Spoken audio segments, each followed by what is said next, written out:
AI engineering shortcuts. Level up your workflow. Hey everyone, it's Marks here.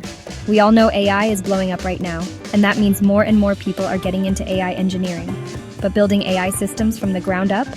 That takes serious time and effort. So today, we're diving into some game-changing shortcuts that'll streamline your workflow and boost your efficiency. Let's get started. Alright, first up, we're talking pre-trained models. Think of these like starting a race from the second lap instead of the very beginning.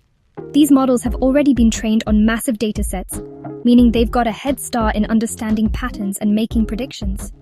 We're talking image recognition, natural language processing, you name it. Instead of spending weeks, maybe even months, training a model from scratch, you can grab a pre-trained one and fine-tune it for your specific needs. That's like instant progress right there. Next up, let's talk about hyperparameter tuning. This is where things can get tedious. You're basically tweaking all these little knobs and dials in your model to get the best possible performance. But who's got time to sit there and manually adjust every single parameter? That's where automated hyperparameter tuning tools come in clutch. We're talking Google Vizier, Optuna.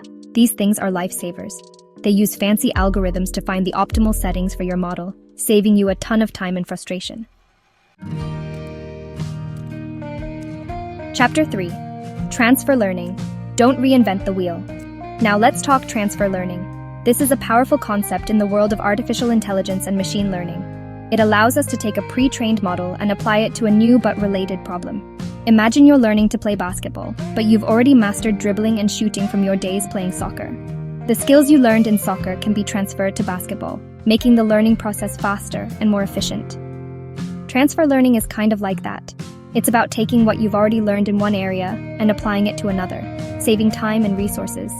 You're taking an existing model that's already learned a ton of stuff, like recognizing images, and you're adapting it to a new but related task.